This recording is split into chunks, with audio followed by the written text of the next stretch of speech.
అన్న మీరు జరగరు అన్న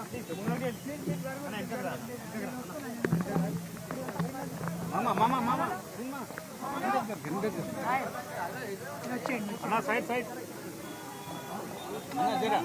జర్రా ఫోన్ అనుకో లైవ్ ఫోన్ అనుకో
लाइन करा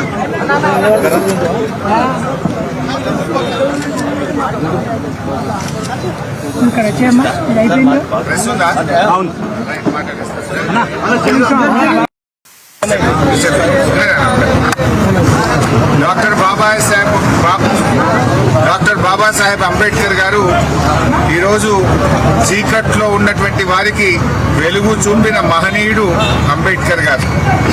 అంబేద్కర్ గారు గొప్పతనం ఏంటంటే ఆయన ప్రపంచంలో ఉండే గొప్ప విశ్వవిద్యాలయాల్లో చదువుకున్నాడు. అమెరికాలోని కొలంబియన్ యూనివర్సిటీలో చదివారు, లండన్లో చదువుకున్నాడు. కానీ తాను సంపాదించిన జ్ఞానాన్ని, ఆ విజ్ఞానం తన కోసం కాదు, నా దేశ ప్రజల కోసం, దేశంలో ఉన్న అట్టడుగు వర్గాల కోసం తన విజ్ఞానాన్ని పంచి ఈ దేశంలోని ప్రజలందరికీ సమాన హక్కులను కల్పించిన మహనీయుడు డాక్టర్ బాబాసాహెబ్ అంబేద్కర్ గారు. ఈ సమాజంలో మహిళలకు, కార్మికులకు, దళిత గిరిజనులకు, అన్ని వర్గాలకు కూడా ఈరోజు వెలుగు నింపిండు. అందరికీ సమాన హక్కులు ఈ దేశంలో పొందుతున్నామంటే అది అంబేద్కర్ గారి వల్లే అని చెప్పుకోక తప్పదు. అంబేద్కర్ గారు ఒక విషయాన్ని మనకు చాలా గట్టిగా చెప్పాడు సమాజానికి. చదవండి, బోధించండి, సమీకరించండి, పోరాడండి అనేటువంటి మంత్రాన్ని మనకు అందించాడు. దాన్ని ముందుకు తీసుకుపోవాల్సిన బాధ్యత ఈరోజు విజ్ఞానవంతులు, మేధావులు, యువతరం మీద ఉన్నది. ఎందుకంటే చదువు లేకపోతే ఆ జీవితం లేదు, విజ్ఞానమే మనకు ముఖ్యమని చెప్పి అంబేద్కర్ గారు చెప్పారు.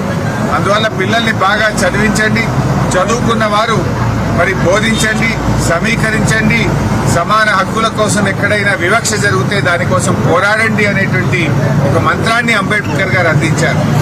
అంబేద్కర్ జయంతి జరుపుకోవడం అంటే పూలదండలు వేయడం కాదు, అంబేద్కర్ సిద్ధాంతాన్ని ముందుకు తీసుకుపోవడం, అంబేద్కర్ ఆశయాలను కొనసాగించడం, అంబేద్కర్ బాటలో నడవడమే ఆయనకు నిజమైనటువంటి నివాళి, ఆయన యొక్క నిజమైనటువంటి జన్మదిన వేడుకలు జరుపుకోవడం అని చెప్పి నేను ఈ సందర్భంగా చెప్పదలుచుకున్నాను.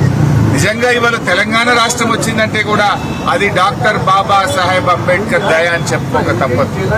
ఆనాడు రాజ్యాంగం రాసేటప్పుడు కొంతమంది ఆ రాజ్యాంగ కమిటీలో ఉన్నటువంటి వాళ్ళు ఆ రాజ్యాంగ సభలో చర్చ జరిగితే మెజారిటీ ఒప్పుకుంటేనే రాష్ట్రం ఇవ్వాలి అన్నారు.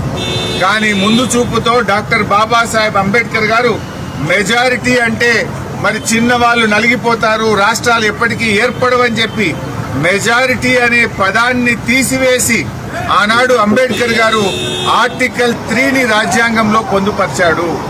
ఆ ఆర్టికల్ 3ని రాజ్యాంగంలో పెట్టడం వల్లనే మెజార్టీ ఉంటే ఆంధ్రప్రదేశ్ లో ఎక్కువ మంది ఎమ్మెల్యేలు ఉన్నారు అసెంబ్లీలో, 175 వాళ్ళే, 119 వాళ్ళు మనమే. మెజార్టీ అనే పదం ఆ రోజు గిట్ట రాజ్యాంగంలో పెడితే తెలంగాణ ఎప్పటికి గప్పు, వాళ్ళు 175 మంది ఉందరు, మనం 119 ఉందాం. దాన్ని ఆయన ముందు చూపుతో ఆలోచించి మెజారిటీ పదాన్ని తీసేసి రాజ్యాంగంలో ఆర్టికల్ 3ను పొందుపరిచిన మహనీయుడు డాక్టర్ బాబాసాహెబ్ అంబేద్కర్. అందువల్లనే ఇలా తెలంగాణ రాష్ట్రం ఏర్పడ్డది. అంబేద్కర్ అందరివాడు, కానీ తెలంగాణకు మరింత దగ్గరివాడు. ఎందుకంటే ఈ రాష్ట్రం ఏర్పడ్డదంటే ఆయన ఆలోచన విధానం వల్ల, ఆయన ముందు చూపు వల్ల ఇలా తెలంగాణ రాష్ట్రం ఏర్పడ్డది. అందుకే కేసీఆర్ గారు మన రాష్ట్ర సచివాలయానికి డాక్టర్ బాబాసాహెబ్ అంబేద్కర్ సచివాలయంగా ఈ దేశంలో నామకరణం చేయడం జరిగింది. ఈ దేశంలో ఏ సచివాలయానికి కూడా అంబేద్కర్ పేరు లేదు. మన తెలంగాణ సెక్రటరియట్ కు డాక్టర్ బాబాసాహెబ్ అంబేద్కర్ పేరు పెట్టుకున్నాం. ప్రపంచంలోనే అతి పెద్ద అంబేద్కర్ విగ్రహం 125 అడుగుల కాంస్య విగ్రహాన్ని కూడా ఏర్పాటు చేసి అంబేద్కర్ పట్ల మన రాష్ట్రానికి, మన ప్రభుత్వానికి ఉన్న గౌరవాన్ని చాటి చెప్పింది కూడా ఆనాటి బీఆర్ఎస్ ప్రభుత్వం. సో మిత్రులారా, ఎప్పటికైనా అంబేద్కర్ అందరివాడు. కొంతమంది తెలుసో తెలియక కొందరివాడు అంటారు, కానీ ఇలా అంబేద్కర్ ముందు చూపు వల్లనే ఇలా చిన్న రాష్ట్రాలు ఏర్పడుతున్నాయి, ప్రజలకు సమాన హక్కులు ఏర్పడుతున్నాయి. ఈ దేశం ప్రపంచంలోనే అతిపెద్ద ప్రజాస్వామ్య దేశంగా కొనసాగుతుందంటే అంబేద్కర్ గారు రచించిన రాజ్యాంగం వల్ల అని చెప్పి ఈరోజు మనం చాలా గొప్పగా చెప్పుకోవచ్చు. అలాంటి అంబేద్కర్ జయంతిలో ఈరోజు మీ అందరి మధ్య ఈ కొల్లూరులో పాల్గొనడం నాకు చాలా సంతోషంగా ఉంది. మీ అందరికీ కూడా పేరు పేరున శుభాకాంక్షలు తెలియజేస్తూ జై భీమ్.